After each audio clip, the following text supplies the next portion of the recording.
Good afternoon, everyone. The 49ers just announced their inactives, and they're interesting. But before I say who's inactive, real quick, the Niners also announced that their offensive line coach, John Benton, has tested positive for COVID-19 and will not be coaching today. So that's serious. He's an older man, not old, but COVID-19. I hope he's okay. Everyone think about John Benton today. John, I hope you're all right.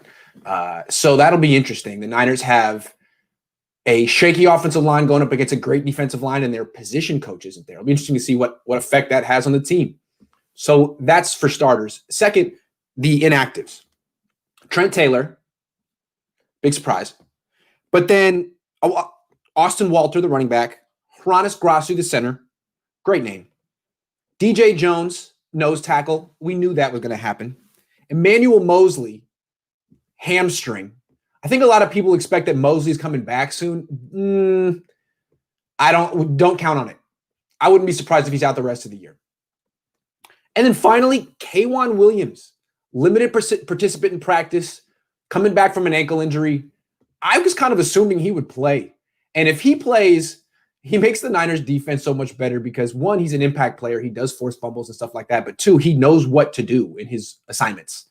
When Robert Saleh calls cover 3, K'Wan Williams knows what to do, as opposed to the replacement, Dante Johnson, who kind of just covers grass and looks like he's trying to blend in, but doesn't know when he's supposed to carry a receiver up the seam or take a guy in the flat. He seems pretty confused. I don't know. Maybe he'll figure it out this week, but that's bad news. I'm starting to think that this game is going to be a higher scoring game than I anticipated, with Tavarius Moore on the field and Dante Johnson. That's 2 out of the 7 coverage guys who make frequent mistakes, assignment busts. You know, in man-to-man coverage, you kind of just chase people around. In zone, you got to know what you're doing. You got to know the rules and where you're supposed to be. And those two don't seem to know what in the world they're doing. So that's bad. Alex Smith can exploit that. He's not the most aggressive quarterback, but he sees when people make coverage busts and he'll make you pay. This might be a higher scoring game. It'll be interesting. I also say that because on offense, I think we're going to see a big game from Deebo Samuel. He only had 1 touch in the first half against the Bills. He got his second touch of the game with 3:20 left in the third quarter, and the Niners were down 17. So the Niners the game was basically over by the time he got his second touch. That can never happen again, ever. Kyle Shanahan is way too good to let his best player become an afterthought.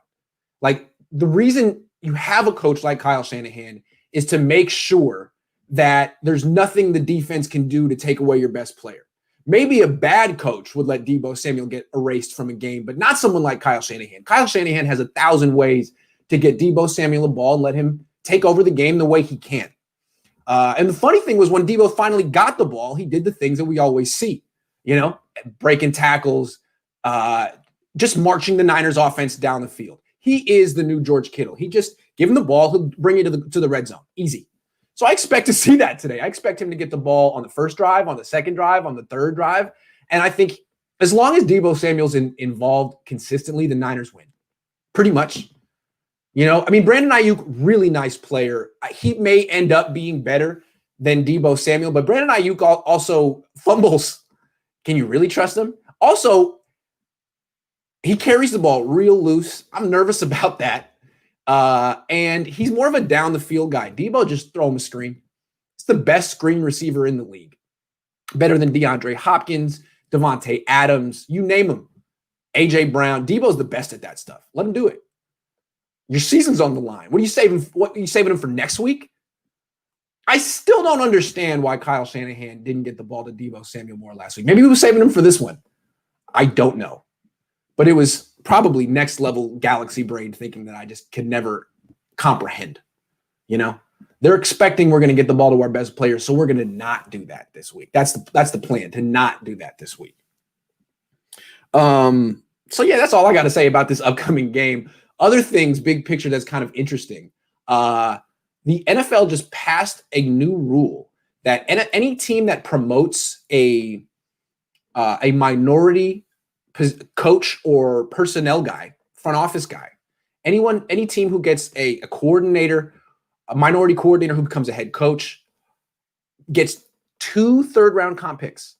So if Robert Saleh becomes a head coach of some team this offseason, the Niners get a third-round comp pick in 2021, I believe, and a third-round comp pick in 2022. How about that?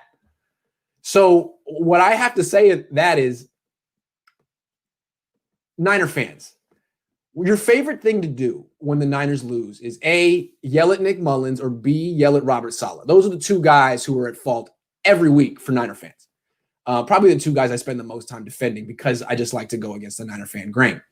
So what I'm saying is it's now in your interest to pump up Robert Saleh, whether you like him or not. If you feel the Niners defense struggles today and it's his fault, you might want to just write some disingenuous tweets out there and say, hey, it wasn't Robert Saleh's fault. He's still really good. And then like at Jacksonville, Detroit, Chicago, Philly, all the teams that are going to have job openings, Houston. Hey, Robert Saleh is really doing a good job, don't you think? Because if Robert Saleh gets the head coaching job, the Niners get 2 third-round picks. They can trade those picks. Now they can trade 2 third-rounders to move up and get Zach Wilson, or trade 2 third-rounders plus a first to get Matt Stafford. Robert Saleh might be the reason the Niners finally get the franchise quarterback they've been waiting for, because I don't think they're going to be in a position to draft them on their own. They're either going to have to trade for a vet or trade up or draft Kyle Trask. What do you think of Kyle Trask after last night? He didn't have Kyle Pitts, which is too bad. He still played, he still threw for a lot of yards, but he is the slowest quarterback I've ever seen. He is so slow. So is that who you want to take in the first round? Most guys don't even have him in their top 50 picks. So it seems like Robert Saleh could be the answer for the 49ers. You go to Houston, Detroit, Jacksonville, whatever, and give us those comp picks so we can trade for Matt Stafford. I think that's the move. So what I'm saying is, if you guys feel like you have a big following on Twitter, use it, and you want to help the 49ers, pump up Saleh. He's the best coach in the world as far as you're concerned. Same thing goes for Nick Mullins. That's a guy that the Niners could trade eventually. If Saleh gets a head coaching job, then the Niners can trade for Matthew Stafford. All of a sudden, Nick Mullins becomes this high-level backup that the Niners could trade. You want people thinking Nick Mullins is the greatest backup in the history of backups. He could become the Matt Flynn type where you get picks for him. So I'm calling on all 49er fans to do their part and pump up these 2, Saleh and Mullins, because that can only benefit the team down the line. It can only help. If you feel like you want to help the 49ers somehow, buy a jersey, maybe the Fred Warner jersey, and then do this, because everyone knows that teams listen to fans on Twitter. It's a fact. So, I see people in here being like, well, Mullins isn't worth anything. Yeah, because you haven't pumped him up. Do your part. Darren Baker says, I will quit watching football if Matthew Stafford or Carson Wentz or any of these other bums like Sam Darnold become the quarterback of the Niners. Okay, well, speaking of bums who are available, the biggest bum of them all, who I'm the biggest fan of, Mitchell Trubisky. Did you notice what Mitchell Trubisky did in the first half? Now, I don't know what's going on now, but okay, real quick. The Bears are beating Houston 33-7. Mitchell Trubisky, 22 of 26, 244 yards, 3 touchdowns, a 144.2 rating. Well, maybe Chicago won't get rid of him now. I mean, I told you. There is something there with Mitchell Trubisky, and that Chicago organization has been terrible. Matt Nagy is awful. And as soon as they got him out of the play calling duties, brought in some other guy named Bill Lazor, I don't know. All of a sudden, Trubisky's decent. All of a sudden, he's all right. AJE806TX says, I would take Trubisky over Mullins. You can have them both for like $7 million. Why not? Have them both. I don't see why you need to be spending $27 million on quarterbacks who just got benched, like the guy in Philly, or $27 million for a quarterback who's like about to be 33 and has never won anything ever. I think Mitchell Trubisky is the answer to everything. Mitchell. But if he keeps playing like this well, they're going to keep him in Chicago and make a statue of him and give him a lifetime contract. So I tried to tell you. I don't know what to say. I don't know what to say. Who's better in their prime, Staley or Trent? I mean, Trent, I guess. I don't know. Draft a mobile quarterback. Here's the thing. Who do you want? Trey Lance has got to be the most terrifying prospect of all time. Let me give you guys a little background on Trey Lance. Hold on. Okay. So this dude played 1 year at a 1AA school through like 318 passes. So that's his preparation for the NFL. Here's a list of 1AA quarterbacks in the last, 45, 50 years. Doug Williams, Phil Simms, Ken O'Brien, Tony Romo, Steve McNair, Ryan Fitzpatrick, Kurt Warner, Joe Flacco, Carson Wentz, Jimmy Garoppolo. That's the list. Is that a promising list?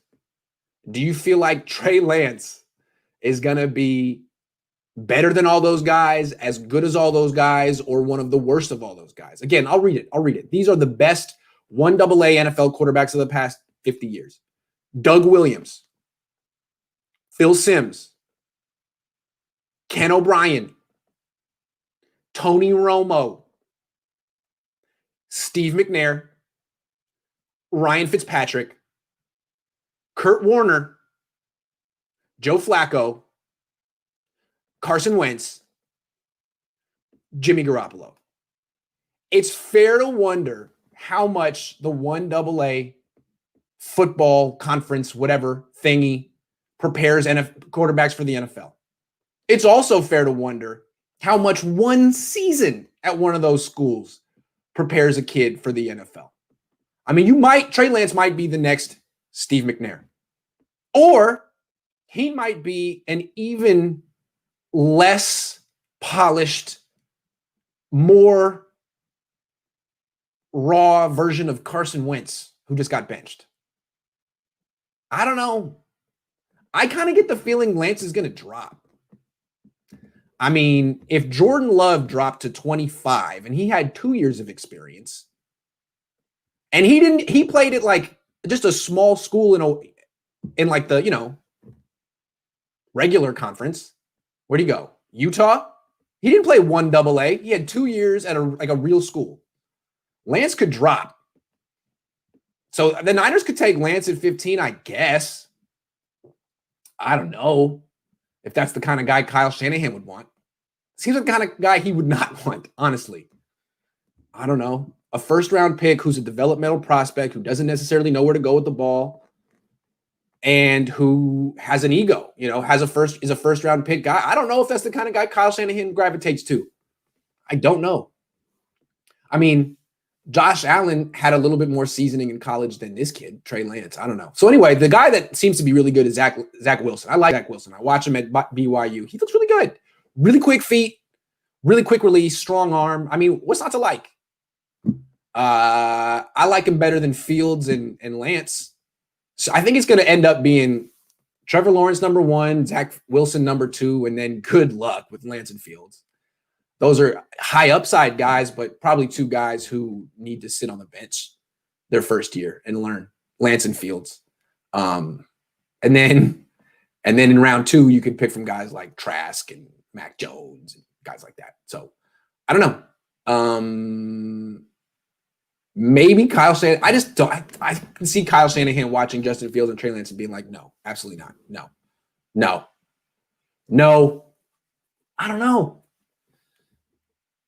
Scary proposition. What do you guys think? You like Fields? You like Fields, huh? Okay. Fields is good, but none of the Ohio State quarterbacks have ever worked out. Do you really feel comfortable that he'll be the first one? Maybe. I don't know. You guys don't like Zach Wilson going number 2? I would, if I were the head coach of Jacksonville, they have the second pick, I would take Zach Wilson number 2. I would. That's the way I'm looking at it. He really has quick feet and a quick release and a strong arm. He's got a little bit of Aaron Rodgers to him. About that size, quick feet, quick release, cannon. A flair for improvisation, very confident and poised. I don't know how durable he'll be, but he looks terrific. He's a lot of fun to watch. Really quick feet, which is important. Yeah, the idea of Trey Lance is cool, but he's scary. A first-round pick on a guy who really shouldn't play right away, has very little experience, and played at a 1AA school. What could go wrong? I mean, you're asking for a bust with that guy. But when he doesn't work out, you're like, really, how could we have possibly seen this coming? I mean, really, he was a can't-miss prospect. No, he wasn't. Grant, did I go to Berkeley High? No, I went to Bishop O'Dowd. I did not go to Berkeley High. Maitland Eagle says, don't draft quarterback on day one. We need O-line and cornerback.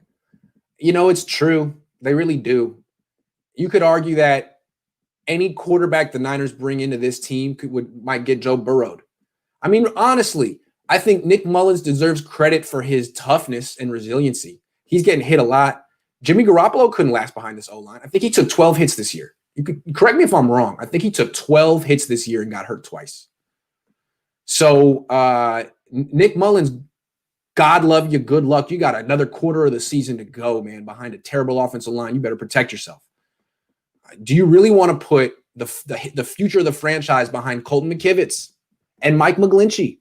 You feel good about that after looking what happened to Joe Burrow. Joe Burrow was looking great. Now he's not going to be around for a while.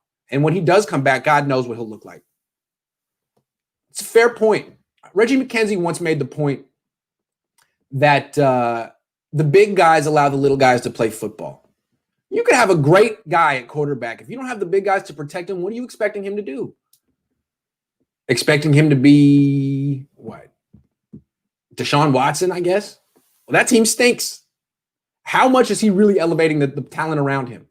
He can scramble around and make plays and stuff, but that team stinks. Anyway, you kind of need an offensive line. You need some protection. Makes sense to me. Trade everything for Matthew Stafford, who's never led a team anywhere? Really? For a team that has no offensive line, he's gonna last longer than Jimmy Garoppolo did. So you think Jimmy Garoppolo's made of glass, huh? Seems like Jimmy fans haven't won it both ways. I don't know. It's a good point, man. If you take a quarterback round one, how are you gonna fix the offensive line? What is it? What's the plan at right tackle? What if Mike McGlinchey doesn't get better next year? What if he doesn't? What's the move? School? Justin School? I don't know, man.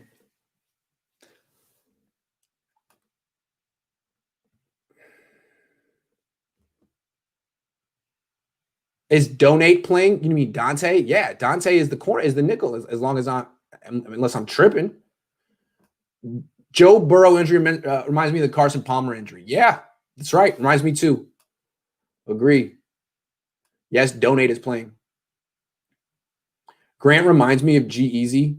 That hurts. That really hurts. I'm not a big G-Eazy fan. Who is that guy, by the way? I grew up in Oakland. I never heard of no G-Eazy in high school. All of a sudden, he's like the king of the East Bay. Never heard of him. Never heard of him. You know? Where were you when I was hanging out at the public market in 2004, huh? Where were you when I was chilling at Jack London back in 01? Didn't see you. You know what I'm saying? Come see me, G-Eazy. He's whack. I don't like him. It's not my style. Grant, are you hungover? No, not at all. I actually slept in till 9 o'clock in the morning. I feel great. I feel terrific. Not at all. He's fake as F, grew up in Berkeley, named Gerald. Yeah, I mean, his name is he seems super fake. Like, who is that dude? Never heard of him growing up. The guys that were famous when I was growing up was Bobby Brackens, who went to my high school. That guy was cool. He went to Bishop O'Dowd. He was in my grade. He was famous. He was on the radio in high school. And then he made that song for Ray J, I Hit It First, which was the greatest song of all time about Kim Kardashian. And Bobby Brackens went on to have an underrated solo career. And he's like a ghostwriter in LA for big pop artists. Bobby Brackens, way more talented than G-Eazy. Let the record show that Bobby Brackens went to my school and was the real deal. Right? Go Dave. He was in a group called Go Dave. There was the Pack at Albany High and Berkeley High who had Lil B. Lil B was like the bass, the baritone, the deep voice in the Pack. And then when he went solo, he started rapping through his nose like DB the General and started calling himself Jesus, like Hustler. So he had good taste in music and he changed his style. But no, when we were kids, the famous dudes were Lil B and Bobby Brackens. I don't know who in the world G-Eazy was. There also was a group of dudes at Berkeley High named the Cataracts who made that song Blueberry Afghani. They had a little hit. I always thought that G-Eazy was one of the dudes from that group, but no, I just don't know who that guy is. Don't know. It's like they built him in a lab and imported him and said he went to Oakland Tech or something. He didn't.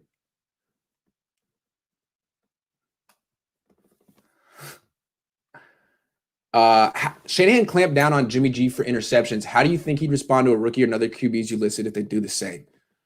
I kind of feel like Kyle Shanahan never wanted Jimmy Garoppolo. It was an arranged marriage, and he was kind of forced into it and was always kind of looking for reasons to nitpick. So the fact that he was not his choice and then very expensive, he could go to management and be like, this is your guy that you made me take. This is the guy we're spending $27 million a year on. And I'm sure he was saying in the background, the backup is even better. The backup's smarter, yada, yada, yada. So when Nick Mullins throws interceptions, Kyle Shanahan's a little more patient. When CJ Beathard throws interceptions, Kyle Shanahan's a little more patient. But just like I'm a stickler on Jimmy, Kyle's a stickler on Jimmy. This is the guy I got to coach. This is the guy we're giving 13% of our cap to. He's held to a different standard. Maybe it's not fair, but that's the way it is. When you make 13% of the cap as one player, you got to be really, really, really good, not just a decent quarterback. Got to be really good. Otherwise, and got to be way better than your backup, by the way, which is what he's not. That's the problem. He's not way better than his backup. He might be better than his backup, not way better. That's the problem. So, yeah, that's why when Mullins keeps throwing picks, you keep hearing Shanahan say how proud he is of Mullins and how good he's playing. With Jimmy, I mean, Kyle was so negative and critical that Jimmy basically, you saw what he looked like week one. He couldn't pull the trigger anymore. Could not pull the trigger anymore. And that's when you're done with Kyle. When the guy's open and you don't throw it down the field, he's done with you. And Jimmy got to the point where he wasn't throwing the ball down the field at all. I think he had 5 completions down the field this year. You're done. Kyle's over you. Nick is throwing picks, but he keeps slinging it down the field, which Kyle wants. Now, he would like someone better than Nick, I'm sure, but that's not Jimmy in Kyle's eyes. I'm telling you, it's not in Kyle's eyes. All right, what we got here? Kevin Wang. Grant, can you teach us how to get a 5 on AP US history? Yeah. Yes.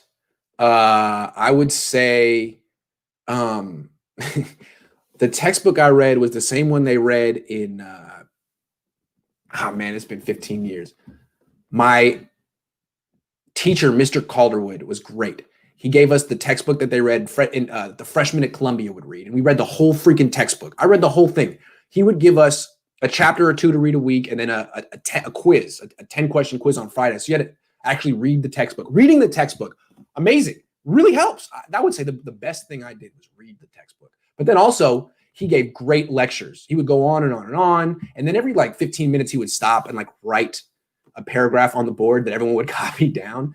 So by the end of the year, I had all of my notes from class that he had basically written. And then all of my notes from reading the entire textbook. That'll do it. That was basically study, I would say, is the key.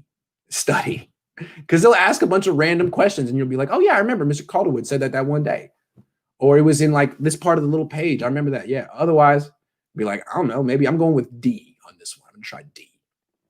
Also, I think you have to do a couple of essays on the AP US history test. So make sure you do a couple practice essays, basically. Have a good teacher.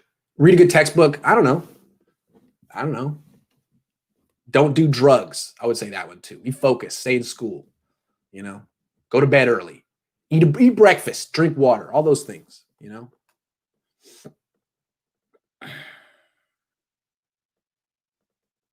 Someone asked, am I rich? Do I look rich?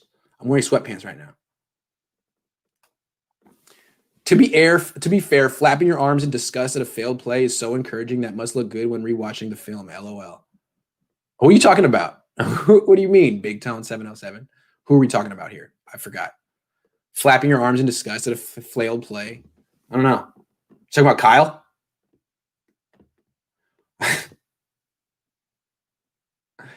Game time in less than an hour. Yeah, we should probably go watch the game, right? Get ready, have a little lunch before things start. Mullins when he misses a throw. How am I so cool? I'm not. I'm really weak. McFloppy. Oh man. Tell Ronbo to invite me on the show. I can't go on a show that doesn't invite me. People keep telling me to go on the show. I'm picking the Niners, but I'm saying it's going to be a higher scoring game because no Dante Johnson. I think Debo's going to have a big game. I think Ayuk's going to have a big game. I think Nick Mullins going to have one of these games where he throws for like 300 yards, but like only like 80 of them are through the air. The other 220 are after the catch. I think it's going to be one of those games. Debo Samuel breaks 87 tackles. Brandon Ayuk breaks 17. Richie James Jr. gets one touch. It's an 80-yard touchdown, that kind of thing. That's what I'm sort of expecting. Are we drafting Sean Wade? Who the hell is Sean Wade? I have no idea. I'm sorry. I'll look him up. I have no idea who these guys are. And the funny thing about the Niners, their coaches have no idea who the good players are in college football. The Niners are very much a coach-centric scouting team. All the position coach scout, Robert Saleh scouts, Kyle Shanahan scouts. They are the main scouts and decision makers on the Niners. Maybe someone like the personnel people will be like, you got to check out these 10. But basically it comes down to what the coaches want, and they have no idea who these guys are right now. So I think that kind of explains when they do well in the draft and when they don't. Last year they missed the Senior Bowl. They didn't get to start scouting until mid-February. And, maybe that affects things. Maybe that's why you end up with Colton McKivitz and stuff like that. Jawan Jennings. They didn't get the diamonds in the rough this year. But last year, when they were done early, didn't go to the playoffs, coached in the Senior Bowl, they had great picks. So I think that's something to keep in mind. The coaches pick the players on the 49ers, and the coaches have no idea who Sean Wade is. I'll tell you that right now. No idea. Ronbo says his show is open invite. It's call-in show. No, I need an actual invitation. I'm sensitive. I'm not going to call in. No, that's not going to happen. He needs to actually hit me up in the DMs or on Twitter and be like, hey, Grant, would you like to come to my show? In which case, I'll be happy to. But if he says, hey, you're welcome anytime you want. Nah, sorry. It's not good enough. Nope. Nah.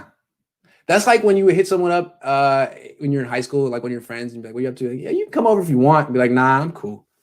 I would like to be cherished. Thanks. They better draft J.C. Horn. Yeah, that's what I'm saying. J.C. Horn is my guy. That's been my guy. Real quick, I want to see a update on Mitchell Trubisky. Still winning 23-29, 257 yards, 3 touchdowns, 138 yards. Interesting. Good player. Maybe it really was the coaching and the organization. Maybe. God, people are so hard on quarterbacks. James Wiseman's in it? Wow. Sup? Who we talking here? All right. Grant doesn't need to watch Big Ten. He's made his mind up years ago. Do I like Ronbo? Yeah, Ronbo's a great guy. He doesn't seem to like me. Giants are losing. Washington playing for first place. Uh-oh. Grant thinks he's special. Yeah, I am special. I'm special. Yeah. Peter Griffin would be a good replacement for McGlinchey. Grant, you going to watch the game today with Lowell? No, there's a pandemic. I can't be in the same room as him. Now, he'll be at his place. I'll be at my place. And we'll talk. We'll confer. Niners top needs, cornerback, quarterback, O-line. Yeah. The same top needs they had last year. The same ones they had last year. And the Niners were like, nah, we don't actually have needs. We really don't.